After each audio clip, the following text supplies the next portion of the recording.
On va le voir maintenant on va voir le chemin qu'a fait le groupe Rocher, en particulier au sein de la holding Rocher Participation avec Claire. Juliette, je te laisse présenter Claire et ensuite on va passer sur ce magnifique témoignage. Merci beaucoup Grégory pour Oui, tes inputs. merci beaucoup à toutes les réponses, questions et à toi Martin et à Capgemini évidemment de m'avoir donné l'opportunité de faire cette présentation. Très inspirant, Grégory. Merci beaucoup. Merci. Juliette. Merci Grégory. Donc, Claire, ouais. Vous m'entendez? On a un petit problème de son, ouais. on a un petit problème de son, Juliette, de connexion. Claire, je vais passer. Alors, je vais prendre la main, Juliette, parce qu'on ne t'entend pas très bien. Donc, on a la chance d'avoir Claire Goudet qui est avec nous aujourd'hui. Claire est à la tête de Rocher Participation. Elle gère Rocher Participation pour la famille Rocher. Rocher Participation, c'est la holding qui détient notamment le groupe Rocher, qui est bien connu en France avec différentes marques, Yves Rocher, Daniel Jouvence, Dr Pierre Eco, ou Petit Bateau, mais aussi d'autres entreprises internationales comme Arbonne qui intervient surtout aux États-Unis. Claire, je te laisse nous partager l'expérience de transformation que vous avez vécue au sein de Rocher et en particulier comment vous avez mené cette transformation, l'histoire de cette transformation et justement comment vous avez dépassé cette idée que non, une entreprise ne peut pas avoir d'impact. Bah, si vous avez décidé de traiter cette question du changement climatique, mais aussi plus largement de s'adapter au XXIe siècle. Claire, merci d'être avec nous ce matin. Avec plaisir. Merci Martin pour cette présentation. Bonjour à tous et à toutes. Je suis ravie d'être là. Merci beaucoup Juliette de m'avoir donné cette occasion de venir témoigner devant vous.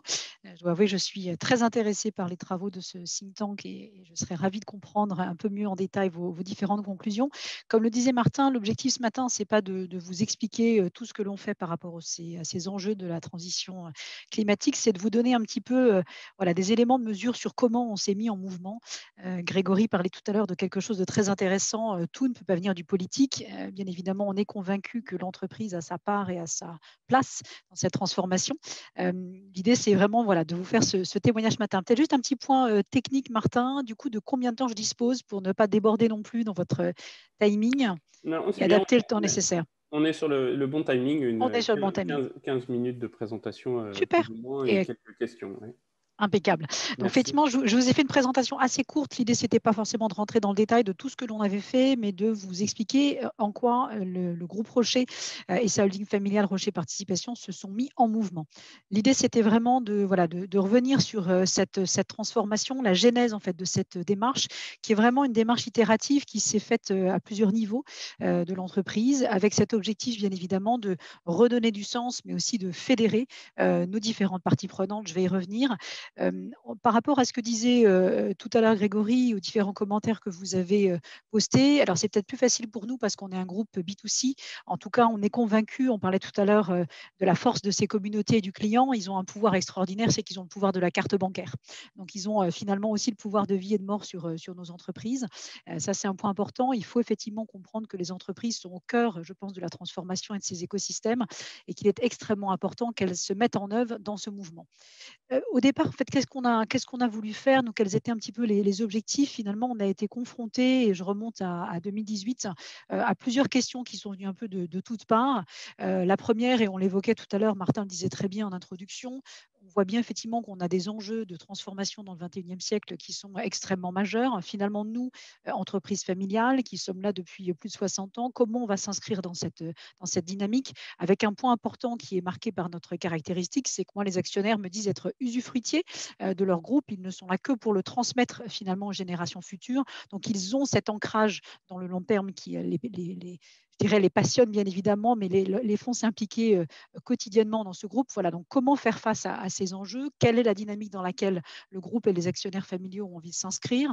Quel est le sens qu'ils doivent donner finalement à l'héritage qui leur a été donné par leur père, grand-père, arrière-grand-père, puisqu'on est maintenant au stade de la G4 au niveau du groupe Rocher? 10 marques finalement qui, Martin le disait, on a cité tout à l'heure Petit Bateau, Yves Rocher que vous connaissez bien sûr, mais aussi d'autres marques qui finalement ont rejoint le groupe après des approches et des politiques d'acquisition externe. Et finalement, ce portefeuille de marques, cette agglomération en fait, de plusieurs marques, qu'est-ce qui les rejoint? Quel est ce fil, quel est ce lien finalement invisible qui leur permet de parler d'une seule voix au-delà de la plateforme de marque qu'elles peuvent avoir dans l'approche vis-à-vis de leurs consommateurs? Et on parlait tout à l'heure d'écosystèmes et de parties prenantes. On est, nous, basés sur un territoire en Bretagne. On est un groupe breton, donc on a cette force de caractère bien particulier, cette audace qui nous caractérise, mais aussi cette ténacité. Comment finalement renforcer cet engagement de nos parties prenantes sur nos territoires? Comment être dans le vrai? Comment continuer à travailler, à ne pas se mentir? C'était vraiment voilà, je dirais un petit peu le point de départ, les questions qu'on a pu se poser. Et puis moi, je suis présente dans ce groupe, je ne me suis pas présentée, mais depuis 25 ans, j'ai eu la chance d'y rentrer comme stagiaire. J'ai fait tout mon parcours dans le groupe. On a chez nous, on fait des collaborateurs qui sont extrêmement passionnés, motivés. Comment permettre en fait à nos collaborateurs d'être alignés de haut en bas, le matin, le soir, en arrivant au bureau, mais aussi en repartant, et finalement de pouvoir incarner ces valeurs qui les portent à la fois au travail, mais aussi effectivement chez eux. Alors, c'est vraiment une convergence finalement d'initiatives qui se sont mises en œuvre vraiment de façon extrêmement, je dirais, combinée, mais à des moments, effectivement, vous voyez un momentum qui était le même, mais finalement, ces démarches, elles sont venues de toutes parts en fait dans l'entreprise. Il y a bien évidemment eu d'abord une réflexion au niveau du COMEX, hein, donc le comité de direction avec Brice et sa direction générale et ses dirigeants proches. Une démarche aussi au niveau des actionnaires. Je vous disais tout à l'heure, moi, je suis la DG de la holding familiale. On s'est posé la question finalement, cet héritage, qu'est-ce que l'on veut en faire? Qu'est-ce que l'on veut transmettre à nos enfants? Quelle est cette vision qui nous porte? Quelle est cette raison d'être qui nous meut tous les jours? Quels sont ces éléments que l'on a envie de partager finalement dans ce groupe, mais peut-être aussi en dehors? Et j'y reviendrai tout à l'heure. Qu'est-ce qu'on a envie de faire finalement? Quelle est cette force que l'on a pu mettre en œuvre dans le groupe et qu'est-ce qu'on a envie de porter maintenant au-delà de ce groupe? Nos équipes internes, on parlait tout à l'heure de la RSE, bien sûr, mais aussi un groupe en fait de millennials que l'on a animé avec Martin. Finalement, effectivement, ces équipes internes se sont aussi mises en mouvement, ont travaillé extrêmement intéressant avec nos parties prenantes. Donc, on a mis en œuvre des advisory boards avec des externes. On parlait tout à l'heure de climatologues, mais de personnes qui effectivement peuvent avoir un point de vue. Je pense que c'est extrêmement intéressant de se dire qu'on a tous finalement à partager et on peut être nourri d'un climatologue, d'un politicien, d'une philosophe. Voilà, c'est important aussi effectivement de savoir porter ce regard 360 sur le monde. Et tout ça, ça nous a mené à quoi? Finalement, une démarche effectivement qui nous a permis d'établir cette raison d'être, de la rédiger. On n'est pas obligé effectivement de le faire, mais croyez-moi, quand vous le faites, ça vous met vraiment en mouvement. Et finalement, c'est un filtre, je vais y revenir, qui est extrêmement intéressant parce que quand vous avez cette raison d'être, vous ne vous posez plus de questions. Vous savez finalement comment vont se guider vos différentes questions et les réponses que vous allez souhaiter y apporter. Donc cette raison d'être, elle se veut tout d'abord intégrative. Pourquoi? Parce qu'elle mobilise effectivement l'ensemble des collaborateurs et elle se fait à tous les niveaux de l'entreprise. Quand je parlais des équipes RSE, on a effectivement des personnes, je dirais, dans l'ensemble de nos marques à tous les niveaux. C'est important que vos collaborateurs, effectivement, soient tous engagés. Et c'est une raison d'être qui doit permettre une déclinaison que j'ai appelée opérante pour les marques. C'est-à-dire que ça doit être quelque chose qui permet effectivement à vos collaborateurs et aux dirigeants, aux COMEX, de savoir effectivement où ils vont et d'avoir toujours cette grille de lecture finalement qui leur permet de se dire, oui, je suis dans le vrai, je prends effectivement les bonnes décisions. Alors notre raison d'être, vous la connaissez peut-être, ou ceux qui ne la connaissent pas la découvrent. On la traduit, on la résume par cette notion de reconnect people to nature, se reconnecter à la nature.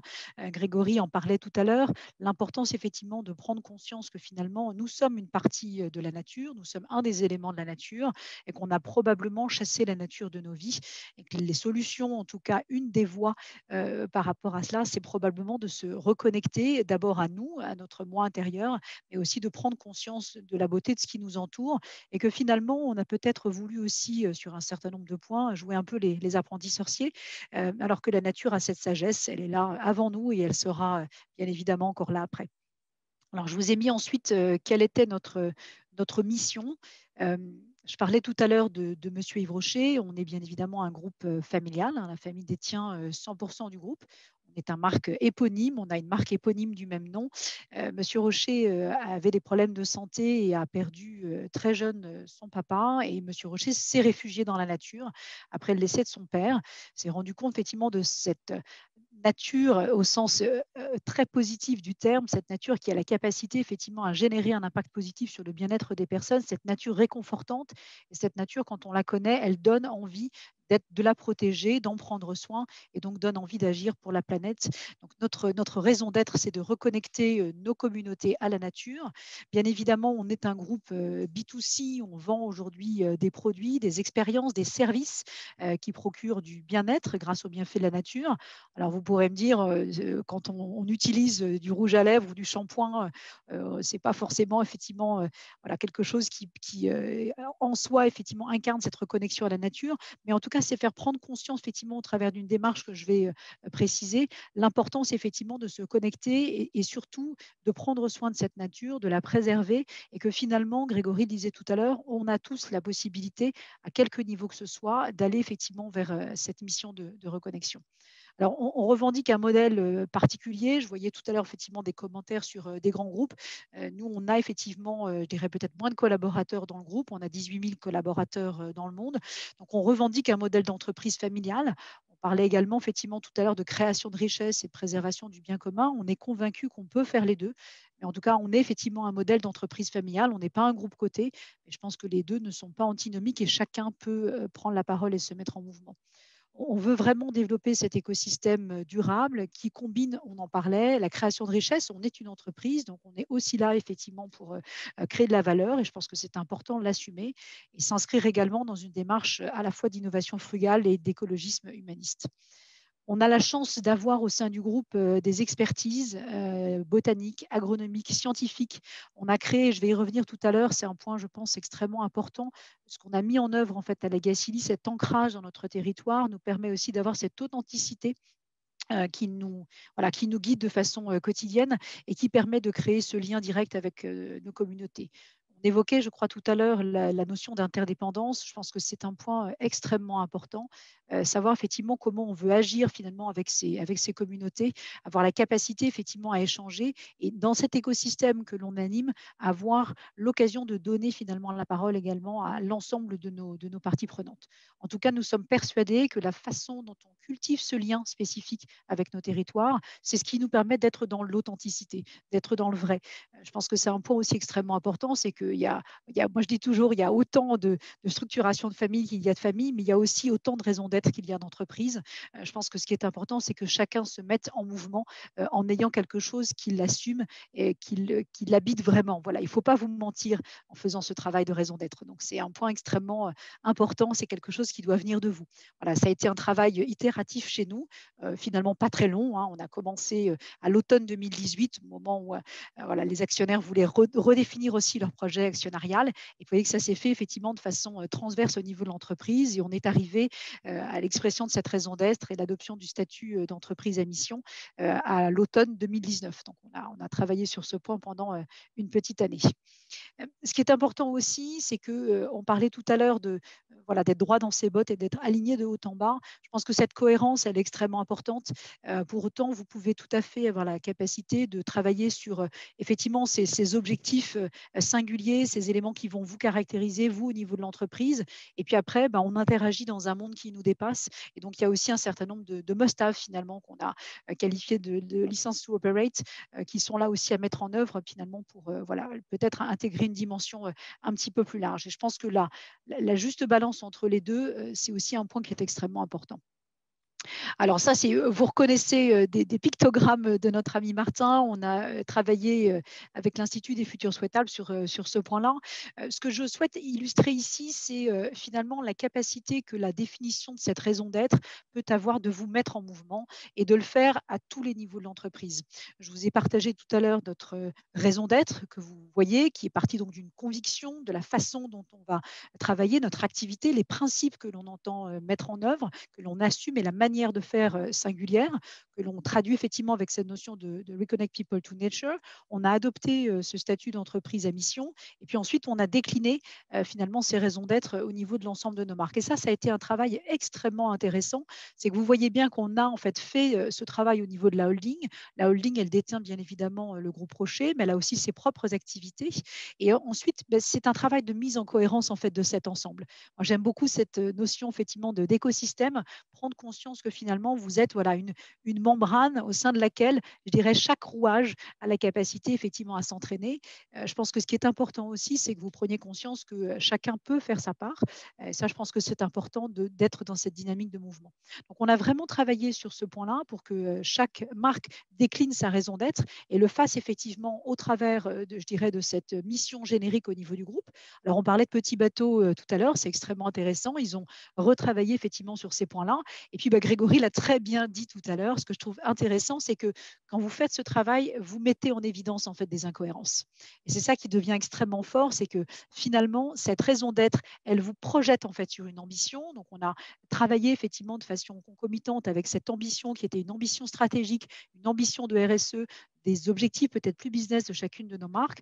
Ça nous a permis effectivement de définir finalement quel était ce futur souhaitable pour le groupe Rocher, pour les actionnaires, pour la holding. Et puis une fois qu'on a ça, ça vous donne effectivement ce goal, cette étoile que vous voulez atteindre, et ça vous permet de mettre en œuvre de façon très concrète vos axes stratégiques de transformation.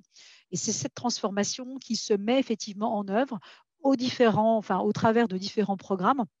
Vous comprenez bien que je ne peux pas vous donner le détail de notre plan stratégique, mais ce que je voulais, c'était vous expliquer un petit peu cette démarche. Donc, une fois qu'on est entreprise à mission, en fait, vous avez des objectifs sociétaux, environnementaux que vous mettez dans vos statuts, et on a effectivement repris tout ça. Et une partie, bien évidemment, de ces objectifs sont bien évidemment repris dans notre plan de transformation, mais pas que. Voilà, on a vraiment passé au filtre de l'ensemble de nos métiers, de l'ensemble de nos marques, quels étaient effectivement les éléments de transformation nécessaires pour qu'on puisse être en résonance complète par rapport à cette raison d'être, souligner, je pense que Grégory l'a très bien dit tout à l'heure, assumer ce que l'on ne fait pas, se dire que ce n'est pas grave, mais que pour autant, on a une responsabilité, c'est de se mettre en mouvement. Et ça, je pense que c'est important. Déterminer effectivement ces axes de transformation, se donner du temps, se donner des jalons et se dire que les choses vont se faire effectivement avec temps.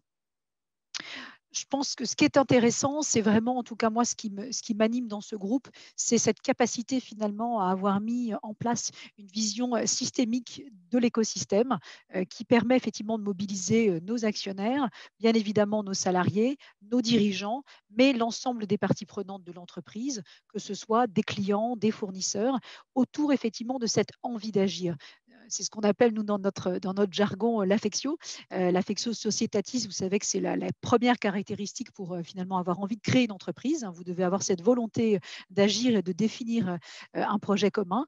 On l'appelle au niveau d'un groupe familial aussi l'affectio familiae. Qu'est-ce qui finalement fait bouger les actionnaires et qu'est-ce qui leur donne envie de continuer à se lever le matin et de contribuer effectivement au changement du monde. Et ça, je pense que c'était extrêmement intéressant parce que on parlait tout à l'heure, effectivement, vous avez une grande diversité d'entreprises. Vous avez tous, effectivement, des modèles, je pense, extrêmement différents. Vous avez tous des empreintes sur le monde qui vont être différentes. Pour autant, je pense que chacun à notre niveau, on peut mettre en avant en fait ce qui forge aujourd'hui nos contradictions et se dire qu'on a effectivement juste un devoir, c'est de ne pas simplement les relever, mais le devoir de se mettre en œuvre. Ça, je pense que c'est un point extrêmement important. Je vous ai mis juste quelques exemples. L'idée, c'était vraiment pas de rentrer dans le détail. Je sais que vous connaissez très bien ces sujets sur le changement climatique. Voilà, ça, ce sont quelques exemples de choses que l'on a pu mettre en œuvre. Vous avez effectivement des points à la Gacilly. On a 70 hectares de champs bio. On a cette chance effectivement aujourd'hui de s'inscrire sur ce territoire avec des agriculteurs ou nos propres équipes que l'on connaît. On va effectivement mettre en œuvre des expériences pratiques avec des réseaux d'agriculteurs bio en Bretagne pour travailler sur un programme qu'on a appelé Cap Climat, qui est un programme de recherche sur l'adaptation des fermes locales pour leur permettre justement de gérer les enjeux liés à la transition et au changement climatique. Je vous ai mis des exemples en bas. Alors Grégory, je ne le savais pas, parlait de Petit Bateau, mais Petit Bateau a fait un énorme travail effectivement ensuite pour projeter sa propre raison d'être, bien évidemment de reconnexion à la nature de façon générale, mais surtout comment nous préservons cette capacité à toujours regarder le monde avec des yeux d'enfant, cet émerveillement que l'on peut avoir sur le monde, et puis effectivement soulever finalement nos contradictions. Alors vous avez cet exemple ici parce que le textile est une industrie extrêmement polluante, donc ils ont mis en place en fait des osmoseurs dans leurs différentes usines pour permettre effectivement de réduire significativement effectivement les consommations en eau. Ils ont bien évidemment travaillé sur l'utilisation de l'ensemble des chutes qui peuvent être mises en œuvre dans une industrie textile pour arriver à les utiliser, en l'occurrence, effectivement, avec l'industrie automobile. Et c'est là, je trouve que c'est intéressant, quand je parlais tout à l'heure de vision systémique, de se dire que l'on peut très bien, effectivement, voilà, utiliser des chutes de tissus pour les transformer dans l'industrie automobile. Et on voit bien, effectivement, cette démarche vertueuse que l'on arrive progressivement à mettre en place. Bien évidemment, on a soulevé ce point sur la capacité à réparer les vêtements, mais aussi à travailler, effectivement, sur la possibilité de redonner tous les produits et les vêtements petits bateaux ont la capacité d'être donnés, transformés, vendus, certes, mais en tout cas, cette notion effectivement de changement demain ou demain, avec un petit jeu de mots, c'est tout un programme effectivement qui va être lancé là dans les prochaines semaines. Je vous ai mis des exemples sur la biodiversité et sur nos sites labellisés LPO. Moi, je vais vous raconter une anecdote. Quand je suis rentrée dans le groupe en 95, je me suis dit à Legacy, tiens, c'est quand même bizarre. J'avais connu, moi, des sites industriels nickel où toutes les pelouses étaient complètement tendues. Et j'arrive, en fait, dans ce groupe et je me dis, mais c'est pas possible, les herbes sont hautes. Voilà, il y a partout, effectivement, c'est pas entretenu. Et ben, c'est fait exprès. En fait, tous nos sites sont des refuges LPO dans lesquels on préserve, effectivement, naturellement la biodiversité. Donc, ce qui veut dire qu'on a, certes, nos usines, mais on a une prise en compte, effectivement, de l'écosystème et on est capable de mesurer, effectivement, ces éléments. Je pense que ce qui est intéressant aussi par rapport à ce que disaient tout à l'heure à la fois Martin et Grégory, c'est de prendre en compte effectivement cette capacité, voilà, à créer du lien aussi avec d'autres structures par rapport à vos entreprises. Au cas particulier ici, la LPO. C'est aussi une façon intéressante de se dire que quand on se met en mouvement, on peut le faire au travers aussi de fondations.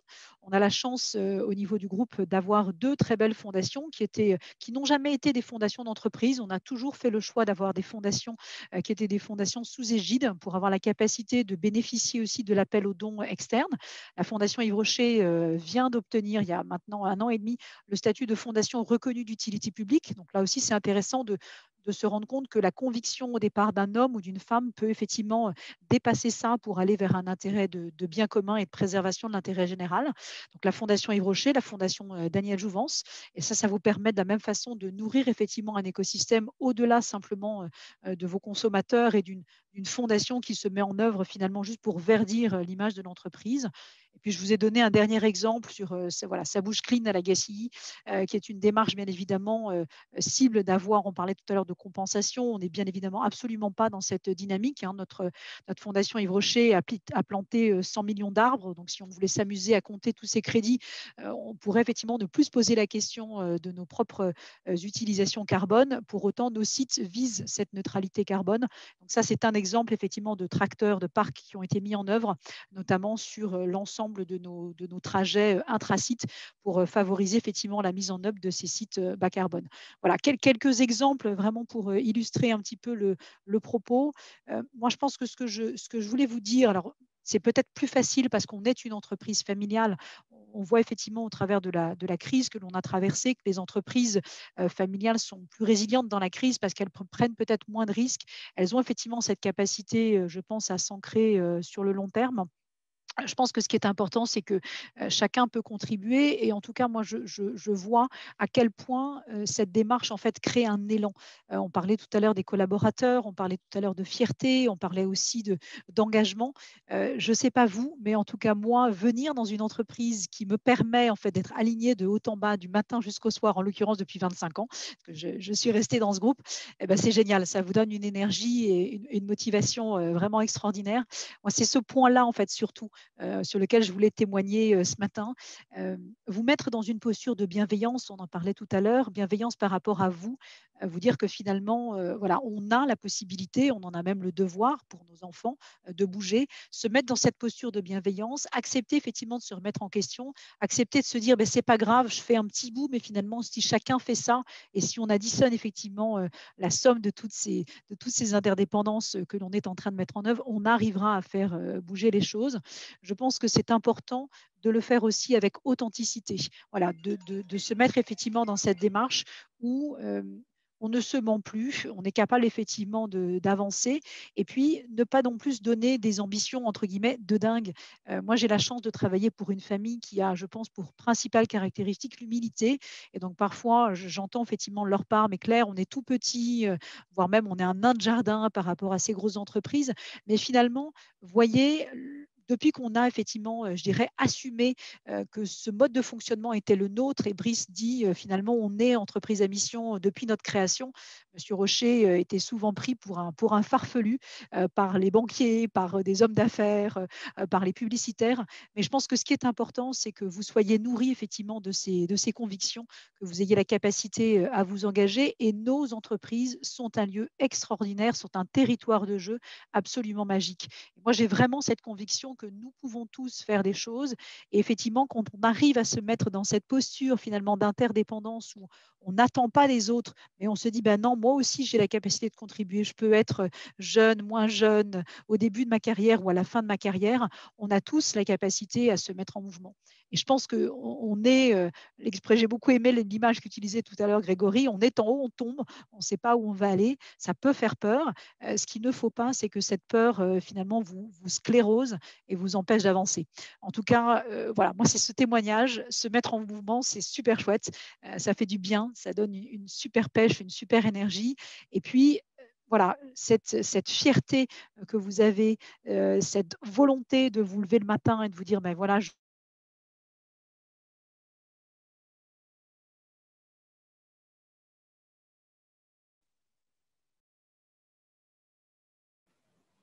Ah, on a perdu Claire sur la fin de son témoignage. Je pense qu'elle va se reconnecter dans un instant.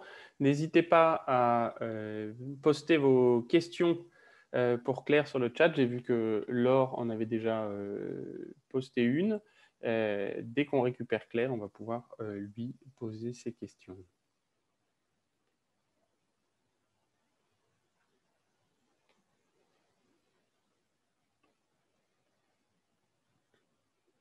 Est-ce que Sam, tu peux arrêter le partage d'écran pour remettre tous les participants? Comme ça, on va profiter de ce moment pour se remettre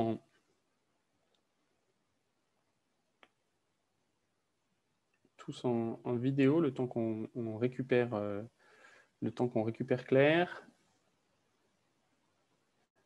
Alors, j'ai vu du coup la question de Laure. En attendant qu'on récupère Claire, je vous informe qu'on a du coup déjà quelques problématiques qui ont été postées pour les codevs qui vont venir juste après. Une problématique de Safran.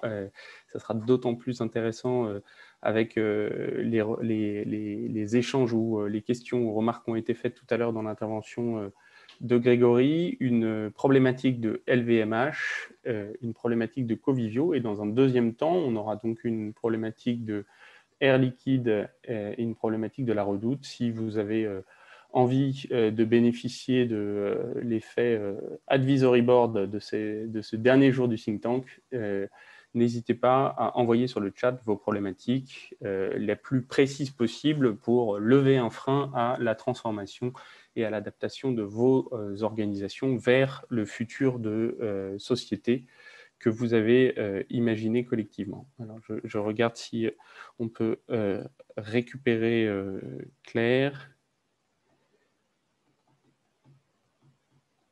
Et si ce n'est pas le cas, on passera directement au codev.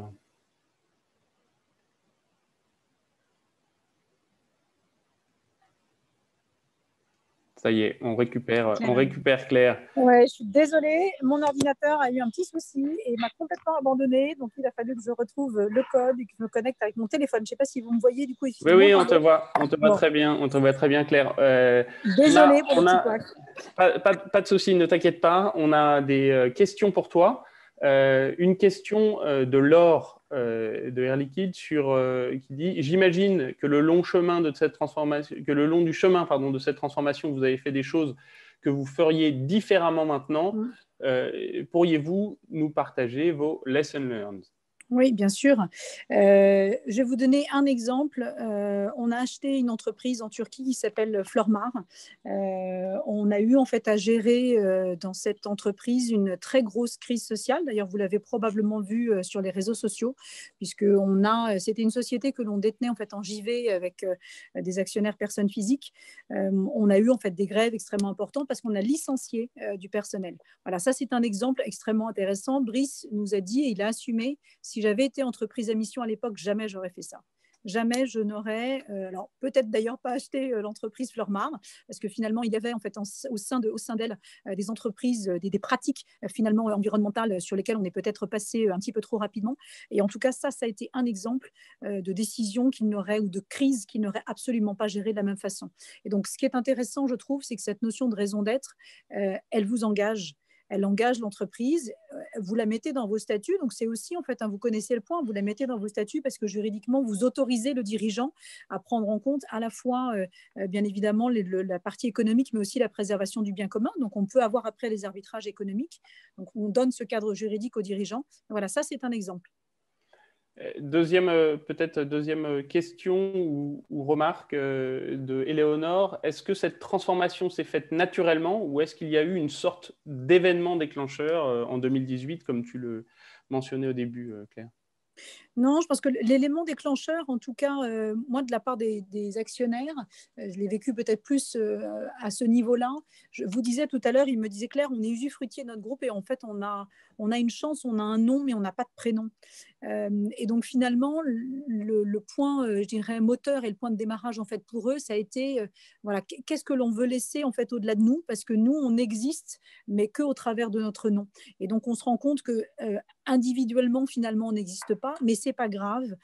Qu'est-ce que l'on veut pouvoir laisser et quel est cet héritage? Donc, ça a été, en tout cas, moi, ce que j'ai vécu au niveau des actionnaires, ça a été vraiment ce point-là. Quelle empreinte on veut laisser et comment, en fait, finalement, on a récupéré cet héritage, ces valeurs, ce mode de fonctionnement, ces convictions très profondes de M. Rocher. On a un devoir qui est de préserver effectivement ce trésor et de le mettre en mouvement.